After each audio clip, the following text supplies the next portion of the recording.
Joe, if you got an unexpected $40,000, what would you do with it? Oh, I would hand it to my friend Paula. Duh. Oh, wow. Jeez. Why, thank you. Of course. You're welcome. Well, we are going to be answering a question from someone who got an unexpected gift of 40,000 euros. Wow.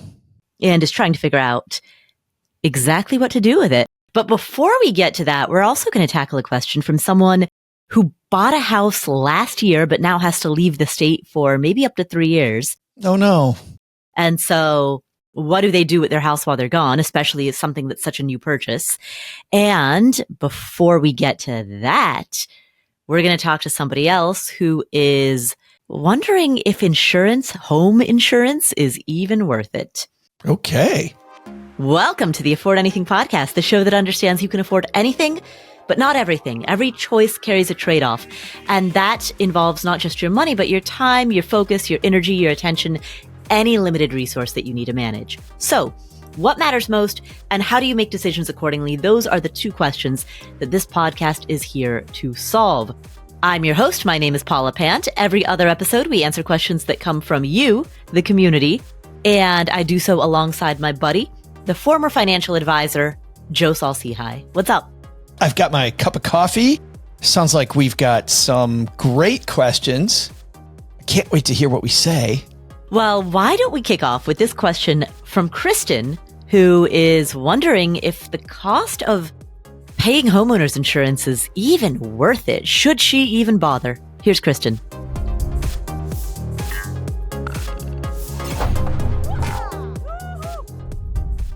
Hi, Paula and Joe. My name is Kristin. I live in Arizona, and I have a question about self-insuring my home.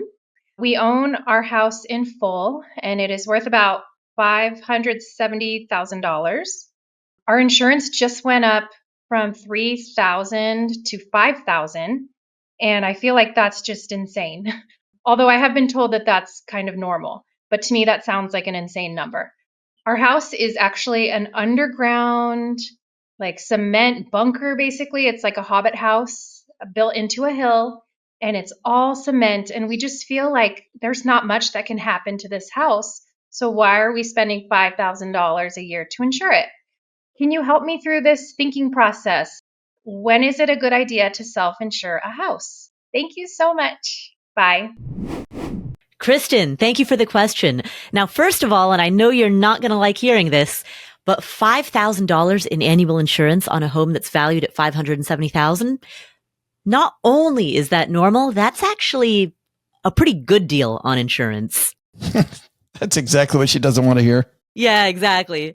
It's precisely what you don't want to hear, but that is a good deal on homeowners insurance. But just because something is a good deal does not necessarily mean that you should pay it. Let's unpack whether or not you should even bother paying for this homeowner's insurance. Now, for the sake of everyone who's listening, who's wondering, wait a second, I didn't know that was an option. If you, and Kristin, you know this, but I'm saying this for everyone, if you have a mortgage on a property, your lender is going to require you to pay homeowner's insurance. I don't know of a single instance in which a lender does not mandate it. But, Kristin, in your case, your home is fully paid off.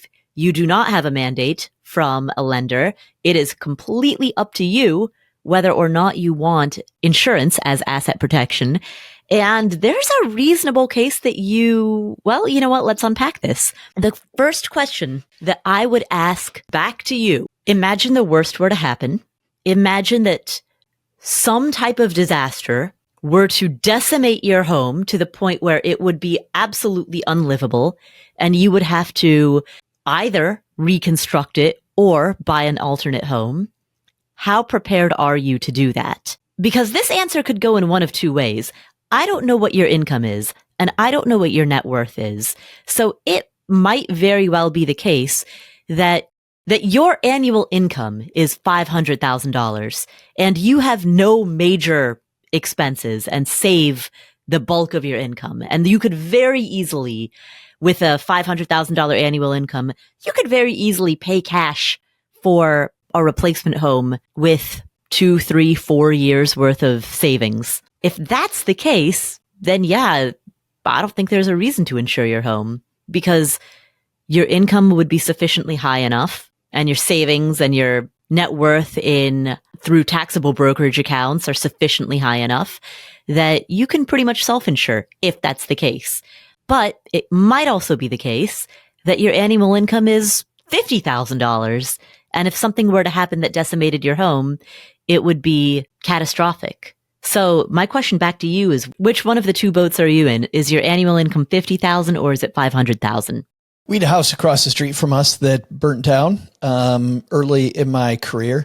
It was the saddest thing watching the mom and her two kids stand outside of their house.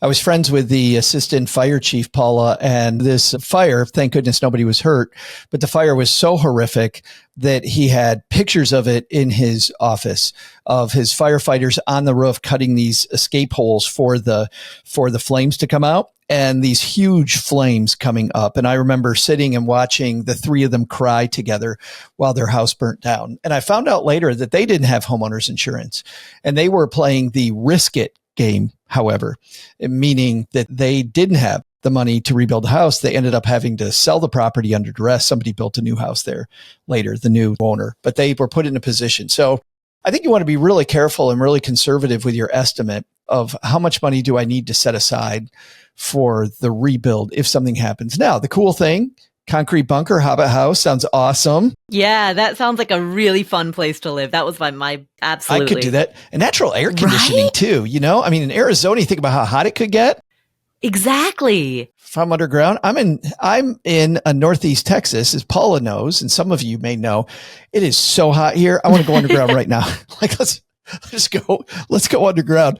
I can hear the cha-ching every time my air conditioning, my electricity meter spins again. Like it's going full blast right now and my bill's going to be through the roof. But I really like that house.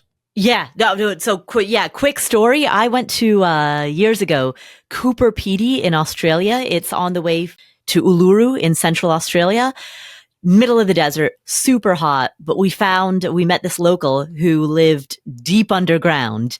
Wow. I mean, talk about natural cooling. It was amazing. That's cool. Get it? Come on. That's cool. Yeah.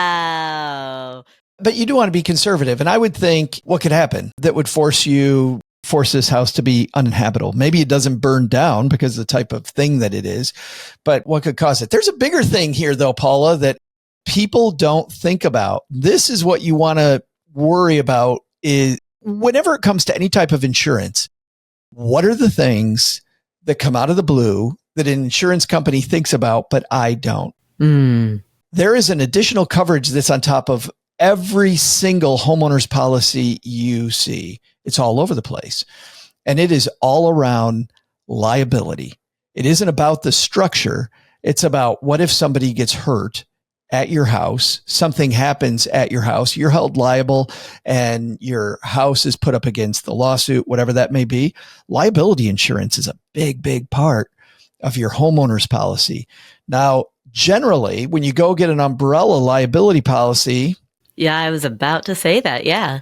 The umbrella is added on to your homeowner's policy, right? And the company usually wants to make sure you got a homeowner's policy through them before they will sell you an umbrella liability policy. So I don't know about being able to get an umbrella that covers lawsuits outside of self-insure. But Kristin, that is the number one thing I would think about is how am I going to cover the threat of a liability?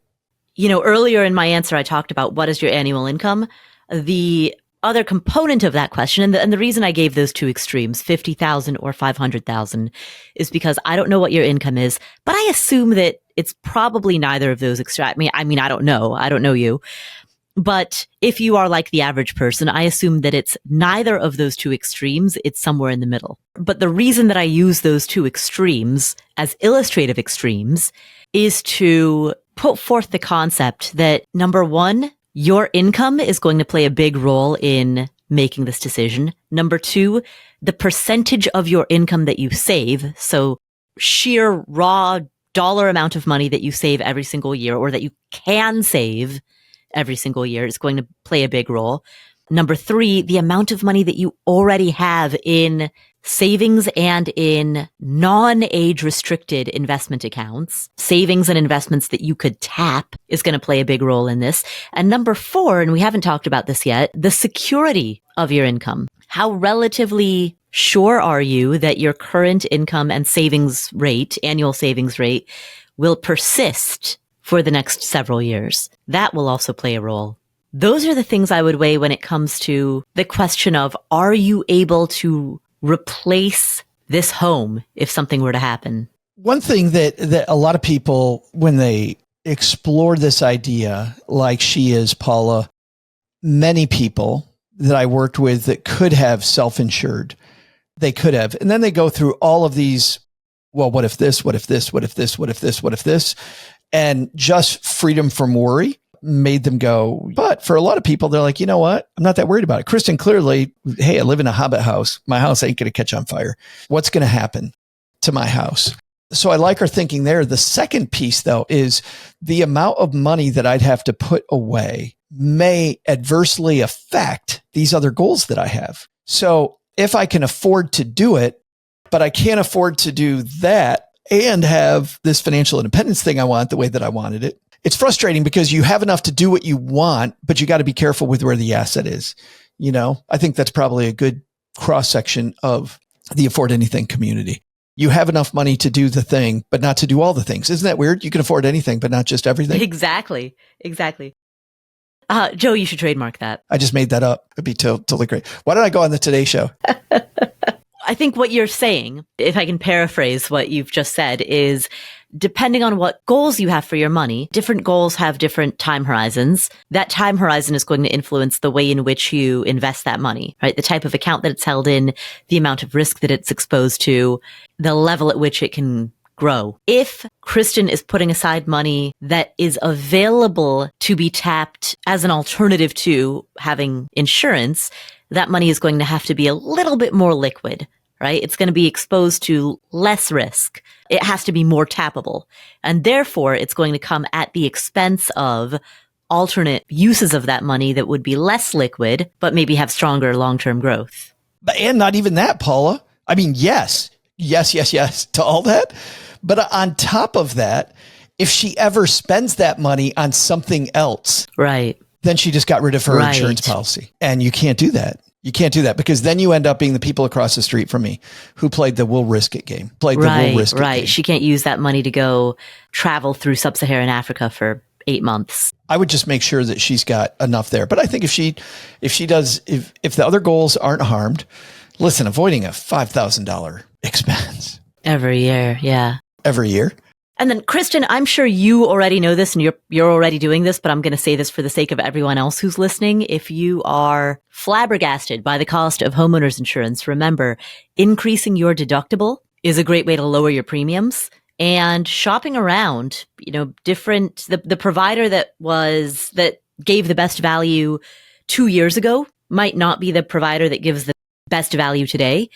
Once a year, shop around, recheck what's on offer, go for the highest deductible. Those are all of the standard best practices when it comes to keeping your insurance but lowering the premium. So I'll say that for the sake of everyone listening. But Kristin, I don't know if you're surprised by our answer or not, because I feel like in the personal finance space, there isn't a lot of discussion about the possibility of just foregoing homeowners insurance entirely. And so I think a lot of people might have assumed that we would be against it. And our answer, neither of us gave a hard no. Both Joe, you and I are both open to that idea, assuming that all of the conditions are in place for it. Yeah, just watch out for the unintended. Right. Oops, didn't think about that. Exactly. And you raise a very good point, Joe, with the liability coverage. It's a big concern. Right. And clearly, when you look at any homeowner's policy, it's all about liability. Concerning about liability, when it comes to the cost of replacing a home, that is a known cost. You can reasonably estimate how much it would cost you to replace your home or to move into an alternate home in a similar neighborhood of a similar size, right? So it's a known cost. And if you have a large income with a large savings rate, or if you have a lot of money in taxable brokerage accounts that aren't otherwise assigned to other uses, Okay, cool. For some very high net worth people, high income, high net worth people, it's known and you can do it. The liability is unknown. That's what makes that a much more volatile element of this equation. We may have some afforders who are in the legal community and they know this already. But speaking to people that I know in that community, the number of times that the amount of the settlement just happens to equal the amount of liability coverage that's on the policy. Because it's easy on the homeowner. The homeowner is going to go ahead and settle for that amount. The insurance company knows they're already on the hook for that amount, so they're going to pay it. It is pushing the easy button on the whole system. And a question that brings up for me is exactly what you're talking about, Paula. If you don't have that policy, that's the easy button that the attorney's going to go after, representing the person who was injured on your property or whatever might have happened in that lawsuit. What do they go after? Then they go after other assets. Yep. Great point. It is very much blue sky. If you are sufficiently high enough income and high enough net worth that you could self-insure, then that becomes an even scarier proposition. And then I'm wondering if there's a legal way then to put your, and now we're getting into a mess. Because then, now the financial planner brain comes out of me. I'm like, I wonder if there is a way then to legally put your house under a different ownership structure whereby, holy cow, and then you're like, I might just pay the homeowner's insurance versus how you're going to. The good news is I don't pay the $5,000 bill. The bad news is I pay $5,000 in legal fees to keep my structure set up so that if there's a liability. Exactly. I don't think it has to be that difficult. I think the thing you want to explore is, are there companies out there that would sell me a liability policy separate from a homeowner's policy where they won't look and ask, do you have homeowner's insurance that already has liability protection? Well, thank you for the question, Kristin. I hope we've given you plenty to think about. Our next question, which comes from someone who just bought a house and is about to move, but only temporarily, comes from Susana. What if your gym charged you more money as you got stronger? That would be ridiculous, right? Like, if you actually cared about reaching your fitness goals, you wouldn't join that gym. Well, that's exactly what most financial planners do. Every time your portfolio grows, they take a bigger and bigger bite, so it gets more expensive. It's like a gym charging you more money as you get stronger. It's being penalized for your success. Now, what's worse is that many of these planners won't even work with you unless you already have a lot of money to invest. We're talking $500,000 or $1 million or more. It's like a personal trainer not being willing to work with you unless you're already in shape. That's why I'm excited to partner with Facet. They've completely reimagined financial planning with a simple, transparent, straightforward business model. There are no percentage fees. There are no asset minimums. It's straightforward, transparent pricing. So Facet's membership gives you comprehensive and dynamic financial planning that follows you through every stage of your life, from tax strategy to retirement planning. And you'll have monthly check-ins to keep you accountable, so you'll never have to make a big decision alone. Every Facet planner is a certified financial planner professional and always a fiduciary backed by a team of specialists. Visit facet.com/Paula to learn how Facet's flat fee model can save you money while giving you the expert financial guidance you deserve. Hello, Paula and Joe. First of all, I want to thank you for what you do. Your podcast has been a precious and inspiring resource for me over the last few years. I need advice on what to do with my house while I live out of state. My fiancé and I bought our first home last year in a city in Texas that's 25 minutes away from downtown Austin with a 5% down payment. We're moving out of state next year for anywhere between 1 and 3 years. The exact time frame is unknown. We'd love to come back to our house after the temporary move, so we're considering renting it out, but can't decide between long-term and short-term rental. The house is 25 years old and needs some cosmetic renovations in the kitchen and bathrooms. Even after the renovations, it'll almost certainly be cash flow negative as a long-term rental. As a short-term rental, it could be cash flow positive, but would need a higher upfront cost, as the renovations may include higher-end scale items, furniture, and landscaping to compete with other listings in the area. While most of these renovations include things we'd want to do for ourselves, if we didn't have to move, we would probably do them slowly over a couple of years instead of within less than a year. An advantage of short-term rental, though, I believe, is that we're not sure how long we'll be away, so we can theoretically come back at any time as well as visit our family and stay in the house if we want to.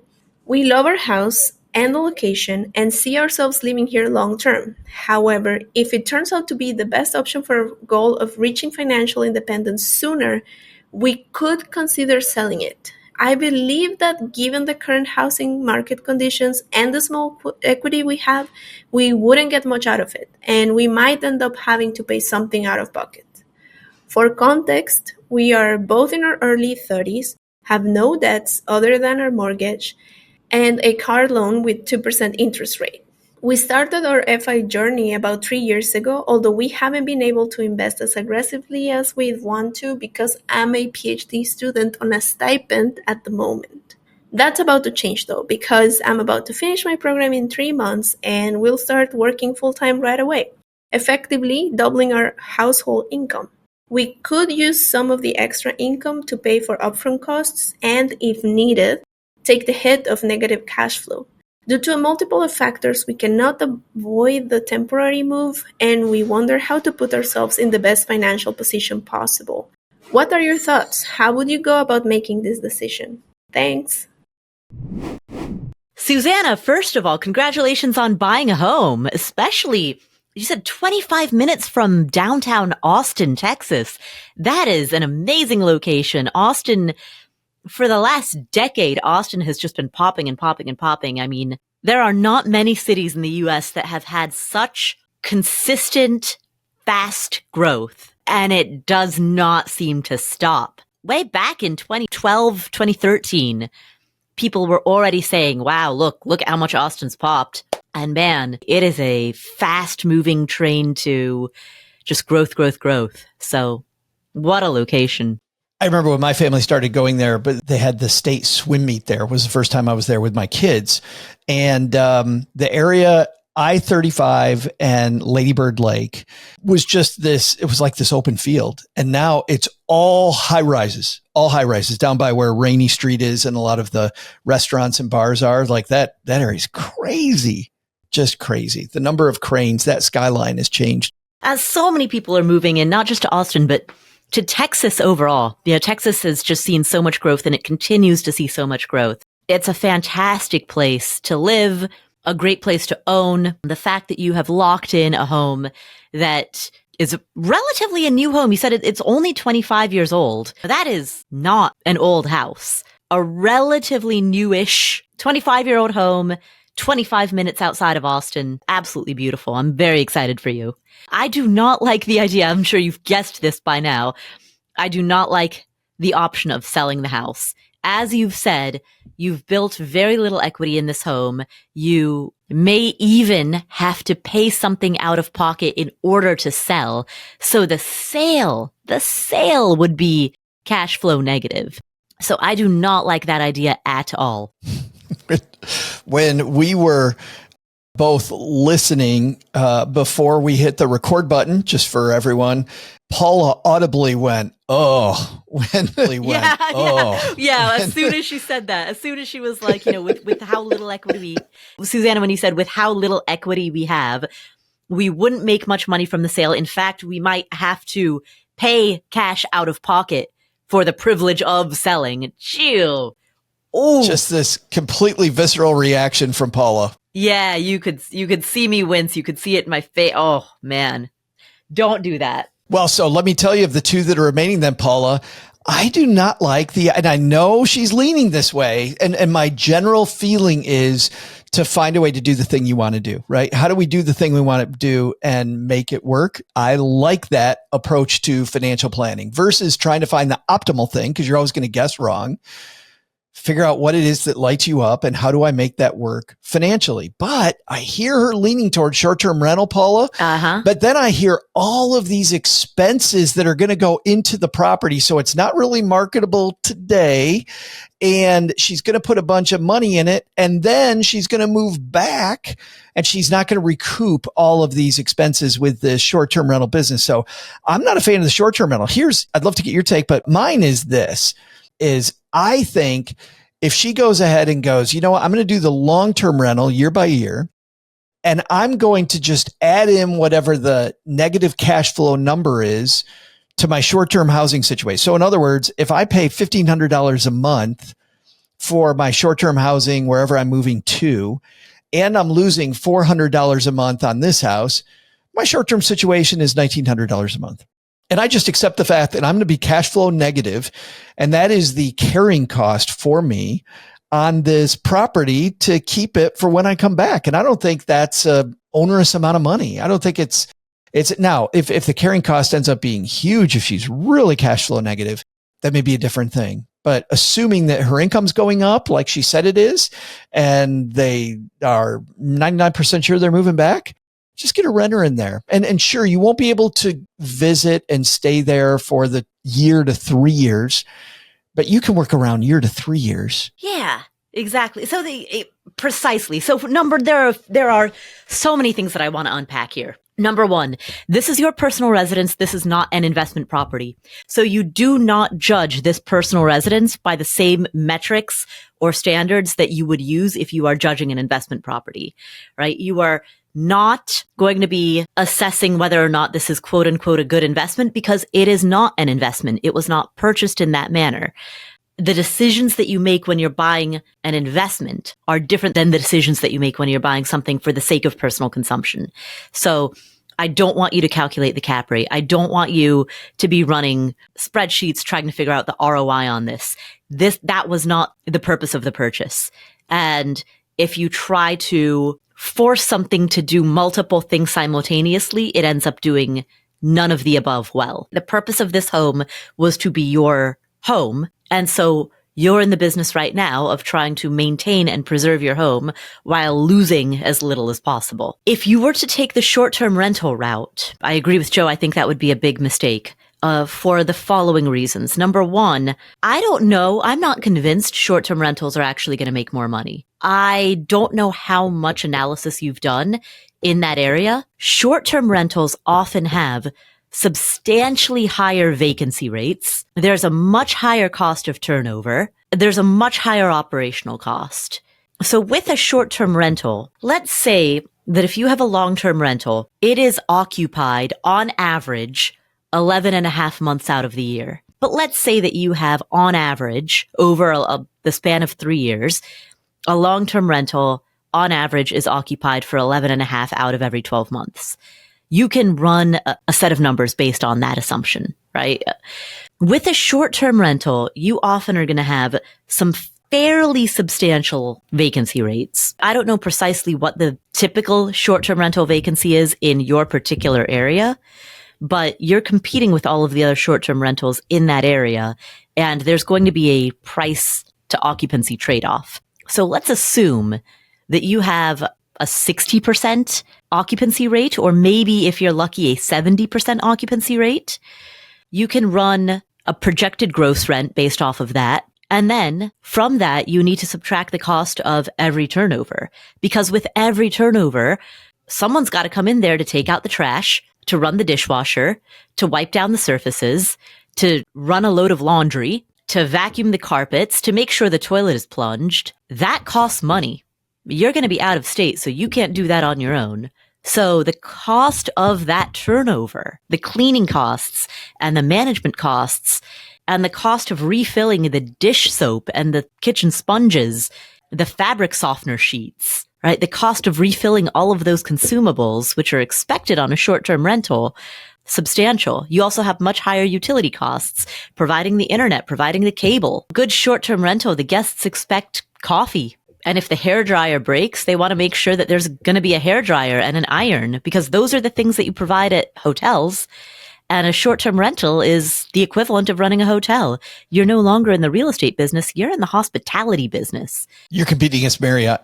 Exactly. Yeah, you're competing against Marriott, Hilton. It's amazing how much the Airbnb game has changed. It used to be that people were accepting of you staying on their couch. Not at I mean, all. that's how Not it started, at all. right? And that's not the case at all. If it's not a hotel experience, you're done. Even in 2012, nobody accepted that. Absolutely no one. I mean, maybe in 2008 people did, but by 2012, which was when I started, people were demanding. They wanted an iron. They wanted a hairdryer. We got complaints when I was a super host. We got complaints about the fact that we didn't have a full-length mirror. Because if you think about it, every hotel that you go into, there's at least one full-length mirror. That is standard in every hotel room. Talk about learning from a fire hose. Have you really, truly, adequately crunched the numbers as it pertains to the occupancy rates and the turnover costs and the higher utility costs and the higher consumable costs, the cost of permitting? Oh, and let's not forget sales tax and occupancy tax, because you have also additional taxes that you pay when you're a short-term host. You've got to pay sales and occupancy tax on every stay. Once you've run all of those numbers, I think there's a very low probability that you're going to make more money as a short-term host. It's incredibly hard to do so. And the people who do so successfully are ones who do an enormous amount of analysis so that they can buy precisely the right property in the right location that is optimized for short-term rental revenue. It is highly unlikely that you've bought a home for personal consumption and it just happens to have all the right conditions in place when it comes to competition from other short-term rental, when it comes to competition from other short-term rental businesses in the area, projected occupancy rates, local labor costs. Like it's highly unlikely, if you haven't done the proper analysis ahead of time, that you just happen to be holding an asset that is optimized as a profitable short-term rental. Short-term rentals have higher gross revenue, absolutely. And I think a lot of people see that and assume that higher gross revenue translates to higher bottom line. But Texas has high sales and occupancy tax. Texas has no state income tax, and so they have to offset that with not just higher property taxes, which every homeowner faces, but they also offset it with higher sales and occupancy taxes. Got to make it up somewhere. Yeah, and which specifically impacts short-term rentals. You know, that's a tax that you do not pay as a long-term rental. So I just really strongly doubt that you're actually going to make more money on this as a short-term rental. I know that you only left a 3-minute voicemail, so maybe you've run all of these numbers and just didn't have the space to express it in the voicemail, but I would want to see some very robust spreadsheets before I believed that this would actually outperform a long-term. You know, there's another option that we haven't talked about, and that's mid-term rentals or medium-term rentals. A property is considered a mid-term rental if the rental period is greater than 30 days, but less than a year. So typically a mid-term rental will have rental lengths of 3 months, 6 months. These are often the types of properties that are corporate rentals. They're rented to traveling nurses, traveling executives, people in the movie industry who are coming to town for a period of 3 or 4 months, things like that. Midterm rentals can have their place. The problem is A, the cost of furnishing, B, the cost of management, because management is going to be a lot more expensive for a midterm rental. The haircut is pretty substantial. Because if you're processing a turnover every 3 months, that's an enormous amount of work for the property managers. Again, vacancy can be high for those. And a lot of short-term rental owners have converted their place into midterm rentals, so competition is higher than it used to be. So those are the drawbacks. That being said, with a midterm rental, you don't have all of the cleaning costs and associated with a short term, right? You're not doing their laundry, washing their bed sheets. So you are spared from a lot of that, and you don't have the sales and occupancy tax burden. So you're spared from that. So I would say maybe on the midterm rental. I think that's at least worth looking into. It's worth crunching some numbers to see if that's viable in the area. But either midterm or long term, I think, is going to be your best bet. If there's a hospital, a university, or someplace in the region where a midterm rental might work out, Paula. I hadn't thought of the possibility of a midterm rental, and that may make her happier. Someone with a midterm rental is going to overlook many of those amenities that the Airbnb crowd really wants. Yeah, that's what's nice about midterm rentals is that you are not in the hospitality sector anymore. You're with a midterm rental, you're not running a hotel. You're not washing the bed sheets. You're not making sure that there's adequate toilet paper and paper towels and kitchen sponges. Midterm renters love more than anything, not renters, but people that own the property love. People that do midterm rentals are rarely statistically at the property. They generally are there because they have a commitment. It's only going to last a few months. They're spending tons of time at the university or at the hospital or wherever. And the wear and tear from all of the landlords I know that do midterm rentals love the fact that they are pretty kind to the property in most cases. But on the whole, Joe, I agree with you. Even if a midterm or a long-term rental is a little bit cash flow negative, $100 or $200 a month, that's the holding cost of holding onto your property. Because this property, it's not an investment property. Yeah. It's a personal residence purchased for the purpose of personal consumption. And that entirely different animal than something that is purchased for the purpose of an investment and has to be evaluated accordingly. I think one of the biggest misconceptions around real estate that people make, and I feel like this is a lesson that, like, no matter how often I repeat it, I don't know how well it comes through. Just because the fact that the underlying asset, the magic isn't the physical item itself. The magic is the math behind the decision. And so just because the physical item might be a house or a condo or a townhouse, just because the physical item might be a property, that's not what makes the magic. The magic comes from the math, not from the physicality. And what I mean by that is that people often understand that there's a distinction between buying a can of Coca-Cola for personal consumption versus buying a can of Coca-Cola because you own a hot dog cart and you're going to sell that can of Coca-Cola for a markup at your hot dog cart, right? There's a distinction between, in either case, it's the same can of Coca-Cola, but in scenario A, you bought it because you want to drink it yourself. And in scenario B, you bought it because you bought a case of 12 cans of Coca-Cola because you want to divide that case of 12 into individual cans and sell each one at a markup at your hot dog cart. Intuitively, people get that. But when people do the same thing with a house, it's like it's treated differently. The same concept applies, but it's treated differently. If you're buying Coca-Cola for your hot dog cart, you've got to pay attention to what you're paying for that case of Coca-Cola and to how many you think that you can sell at your hot dog cart based on historic hot dog cart sales. You've got to run some projections and run some numbers and acquire the cans at a good price and sell it at the right markup. Otherwise, it's not going to work. And how many cans I need to sell to make sure I make the rent payment to keep the lights on. Right. Not just how many can I sell, how many do I need to sell? Yeah. Like what's the math behind it? Yeah. Right. Whereas if you're buying a can of Coke for yourself, it's because you're thirsty and you want to drink it. In this situation, it's like, all right, you bought a can of Coke for yourself, but it turns out that before you had the chance to drink it, you had to leave. And so you're going to give the can of Coke to your hot dog cart and hope that it sells while it's there. You're going to try to sell me a half-drank can of Coca-Cola in this scenario? But you know what I'm saying? Like in one scenario, you have found... It's why you're willing to, it's why at a garage sale, people discount the hell out of everything, because the goal is not to make a ton of money off it. The goal is to get rid of it. And her goal is not to make money off the house. Her goal is to bridge the gap. Yeah. Essentially, her goal is to get rid of 3 years worth of use, right? Kind of like I think the garage sale analogy really works here. Yeah. Her goal is to get rid of the exclusive rights to use that property in 2025, 2026, and 2027 because she owns those exclusive rights, but she doesn't need to use it. So now she's going to garage sale exclusive rights during that period of time. And obviously that doesn't mean she shouldn't try to get good money for it. Yeah.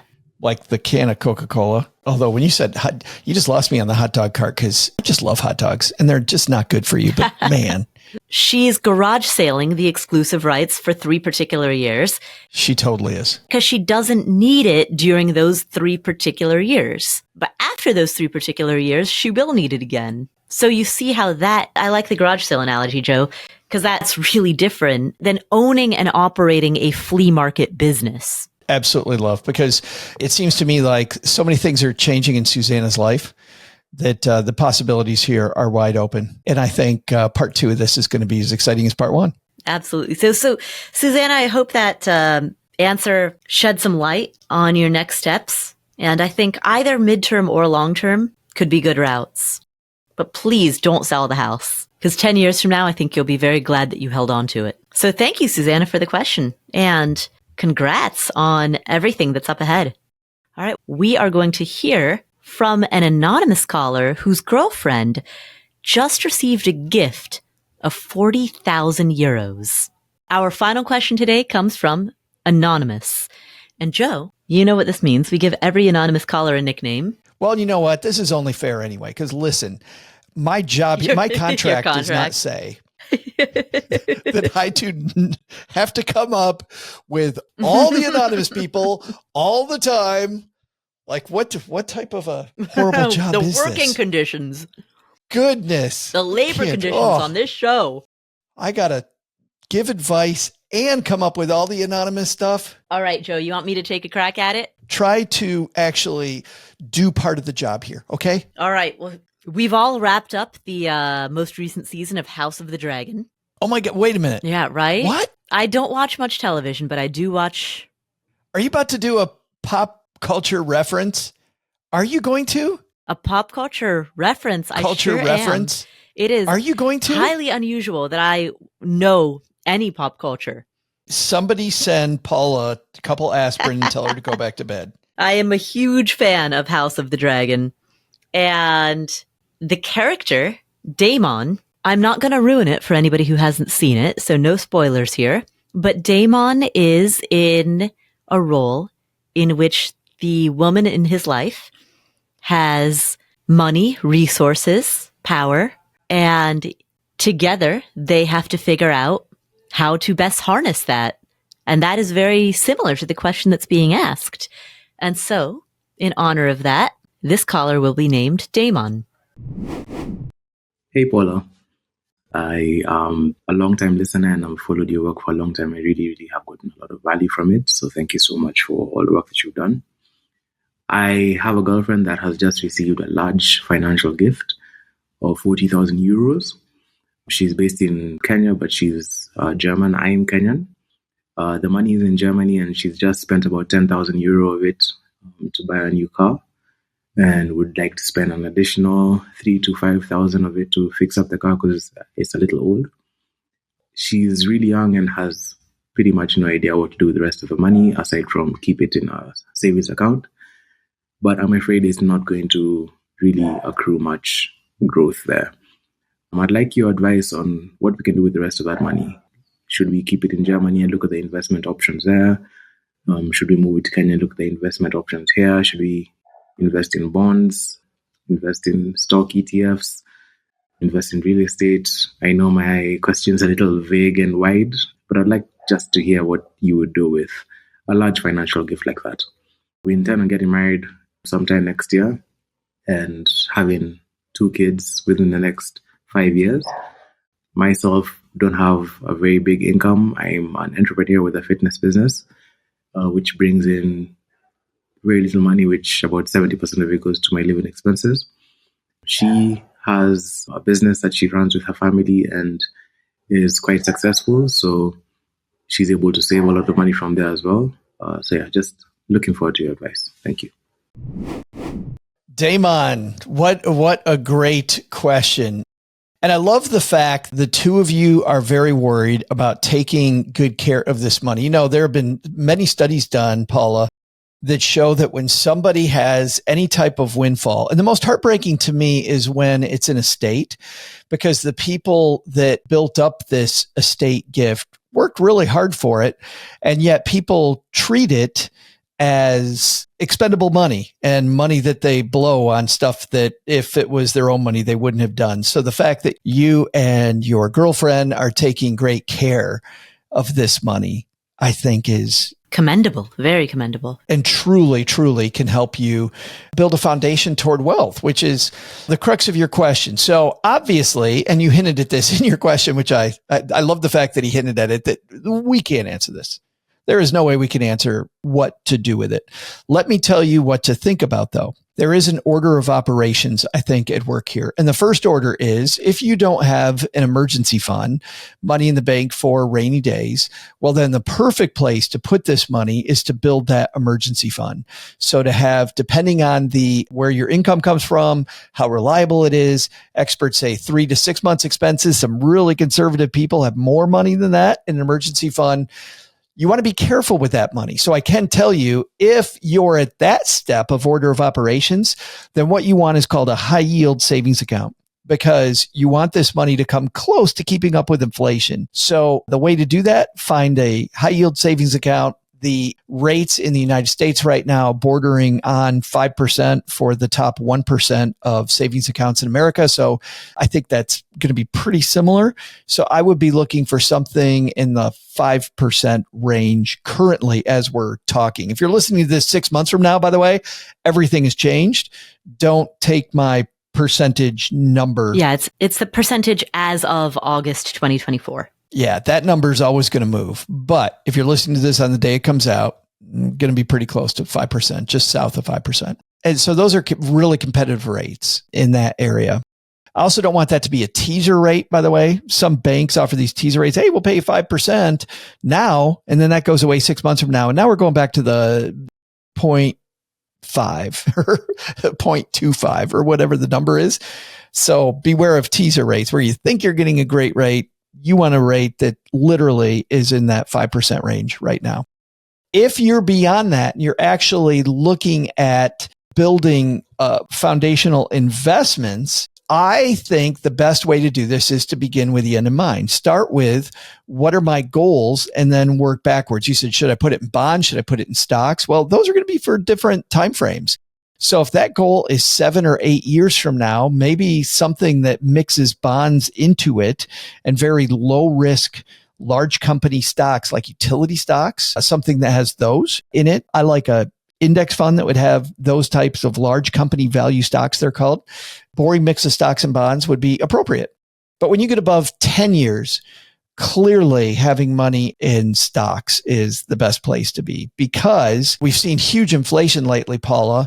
And the only way really to stay ahead of inflation is to be the person selling the stuff that's going up in price, because then you're capturing a portion of that sale. So as the Big Mac goes up in price, if you're selling Big Macs, aka you own stock in McDonald's, you're going to recoup some of that money. The only way to keep it in front of inflation is in real estate or in the financial markets, in the stock markets. Now, the best way to start that financially, buy a broadband of everything and then keep adding to it. And that would be something like the total stock market index. And if you want more on that, read J.L. Collins' incredible book, The Simple Path to Wealth. I think that's a great place to begin.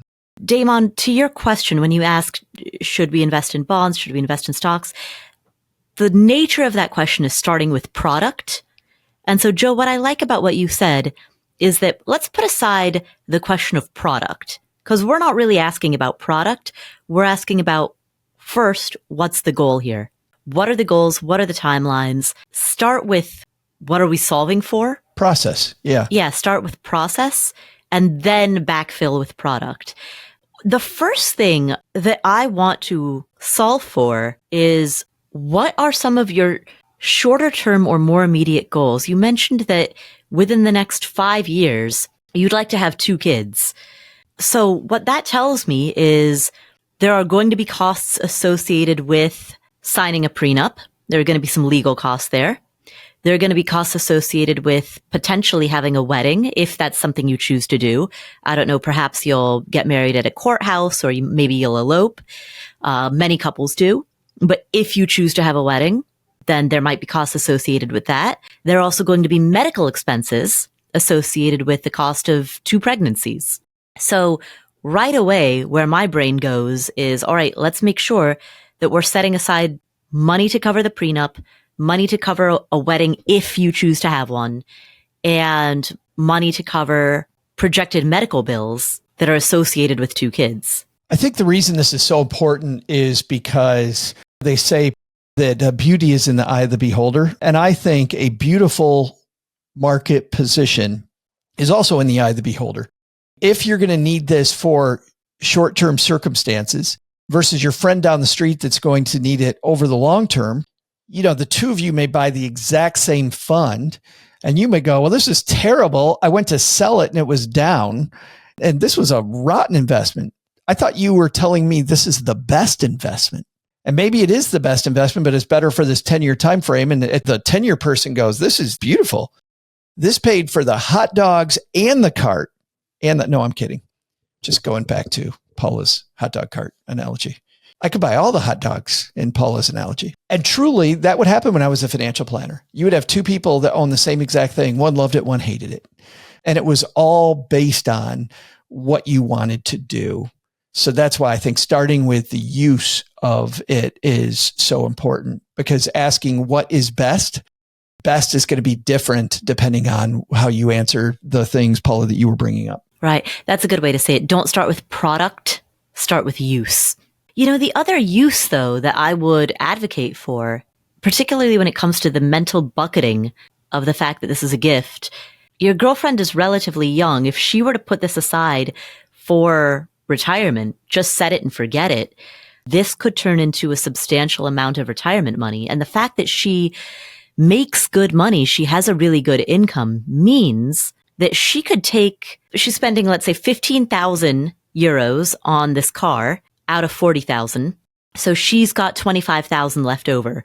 If she puts 25,000 euros aside for retirement, just drops it in, puts it there for retirement, forgets about it for the next 40 years, and then from her income and from the savings from her income, she covers the costs that I previously outlined: prenup, wedding, 2 pregnancies, all of that being generated from the savings from her income.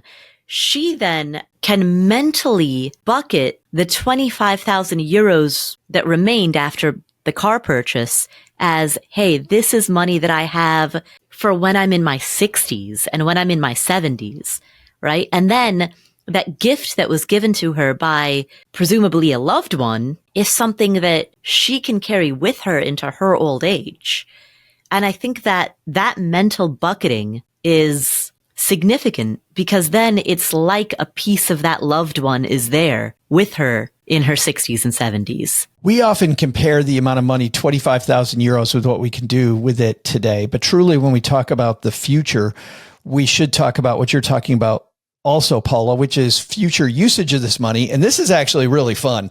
If you're listening to this and you've got a retirement plan, this is a fun exercise that I'd love to take everyone through. So there's this mathematical, magical calculation called the rule of 72.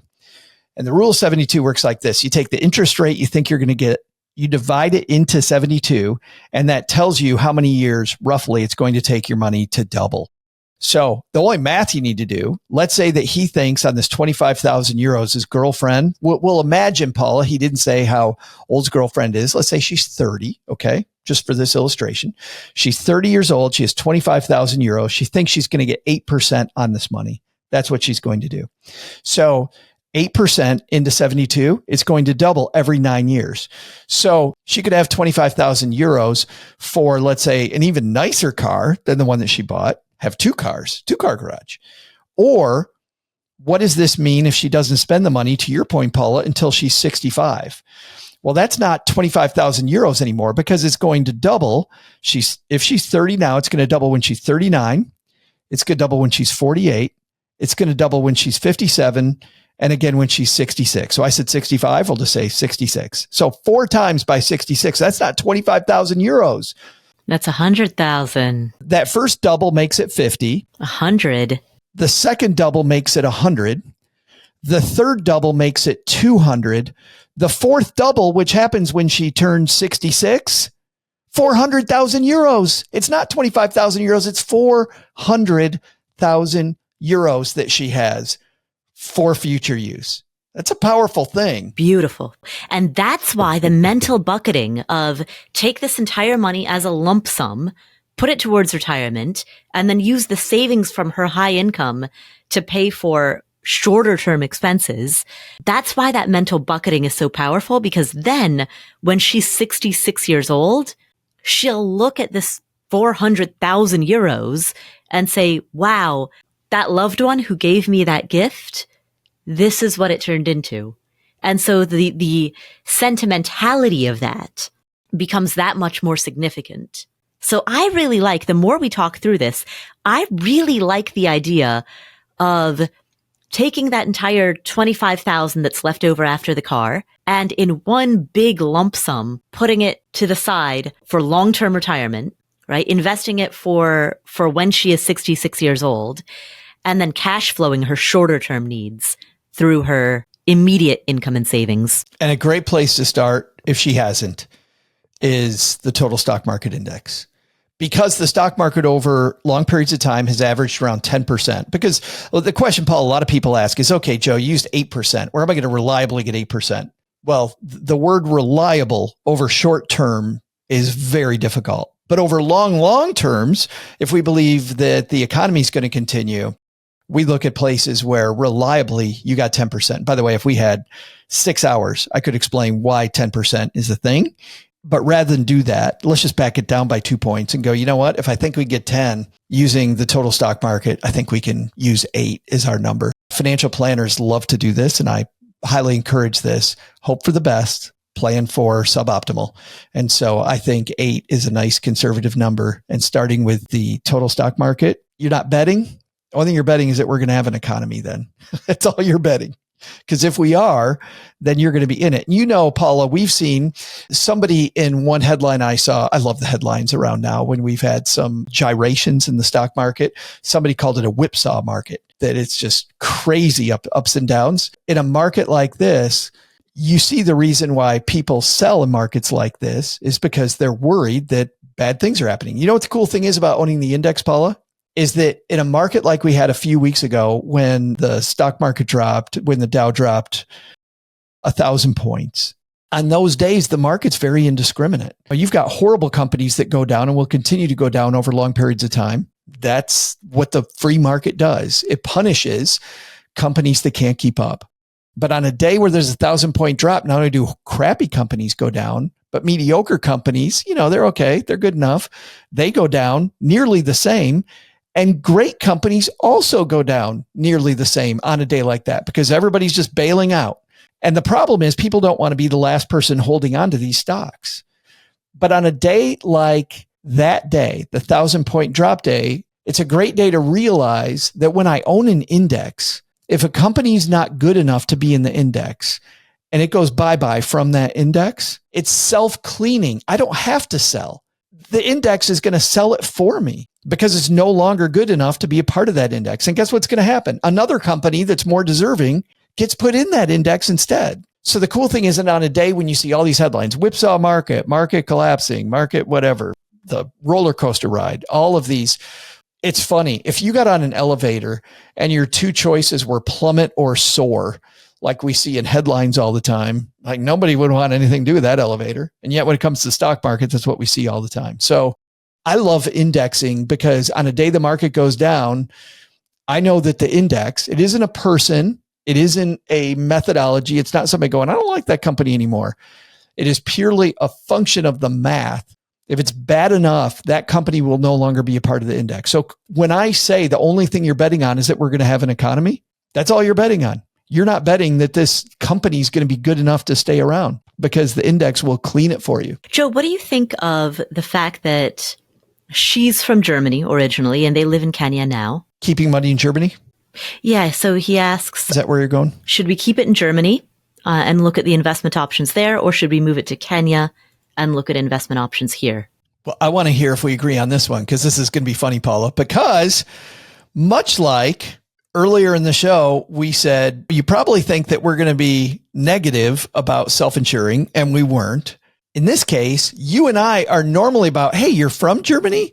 If you're not from Germany, I don't like going and buying a bunch of German stuff and investing in the German exchange and doing that. But if you're from Germany, historically, I've said, yeah, let's do it. In this case, I don't like it at all. Ooh, tell me why. The reason I like, if you're from Ireland and you have some money in Ireland and you're going back there all the time and you are financially savvy enough to call into the Afford Anything podcast, you probably track it a little bit. If you're from India and you do that, then having some investments in India and you follow it a little bit. She didn't call. He called. It's his voicemail and he is asking for her. I think she isn't tracking this stuff at all. And so leaving money in an economy where you don't follow anything going on in that economy, you don't have anything to do with it, and you're moving away from there to Kenya instead, I wouldn't have any of this money in Germany. I would have zero in Germany. Would you move it to Kenya and then use it to invest in the Vanguard total stock market? Much more likely that I would do that than do some German investment. It's there. It's with both of them. They can both track it together. Now, that said, I don't know a lot about investing as a Kenyan national in the Kenyan. So I don't know how all that works. So I'll put that caveat on my answer. I'm looking at Vanguard's website right now. Vanguard offers services in the Americas, Asia Pacific, and Europe, but to open an account and invest, you must be a U.S. citizen with a U.S. mailing address. If you live or work outside of the U.S., you can check out Vanguard's international site. Here they have a special notice to non-U.S. investors. You know what's funny? I wasn't thinking, Paula, Vanguard specific. I don't know that I care about what the company is. I mean, don't get me wrong. This is a commodity, so I do want to look at the price. But Fidelity has a total stock market index. I'm sure there's many multinational companies that offer a total stock market index product. And you can buy Vanguard funds through an alternate brokerage. Mutual funds and ETFs can always be purchased through brokerages that are not in-house because they are publicly traded. But Joe, I think I disagree with you around moving the money to Kenya because they would have to pay to convert this from euros into Kenyan shilling. So there's going to be that currency exchange hit. And if this money, if this 25,000 euro is going to be set aside for retirement, I mean, I think it's too early for them to decide where they're going to retire. And so I don't see any benefit to converting it to Kenyan shilling, only potentially to convert it again into a different currency.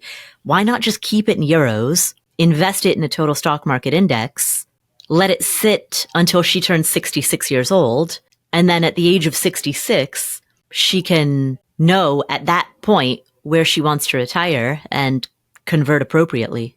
But I'd rather it be kept in euros because that's a much more stable currency, a much larger and more stable currency. So, Joe, I think we disagree again. Oh, how does it feel to be wrong over and over and over, Paula? That's my favorite part of every show. You get Joe's take, you get my take, and you can decide which one you like. Oh, I thought it was being wrong. It was your favorite part. But yeah, that's what I would do. I would keep it in euros. Keep it in euros, invest it in a total stock market index. I don't know that I have a huge opinion there. I would do the total stock market index, though. So Paul is at least partially right. All right. Well, Damon, I hope that answered your question. And congratulations on the upcoming family that you're building. Well, Joe, we have done it again. Well, thank you so much for tuning in. If you enjoyed today's episode, please share it with a friend or a family member. That's the single most important thing you can do to spread the message of great financial health. Follow us on your favorite podcast playing app, including Apple Podcasts and Spotify. And sign up for our newsletter, affordanything.com/newsletter, so that you won't miss any of our amazing updates. Thank you again for tuning in. Oh, you can chat about this also with members of the community. affordanything.com/community. Thank you so much for tuning in. I'm Paula Pant. I'm Joe Saul-Sehy. And we will meet you in the next episode.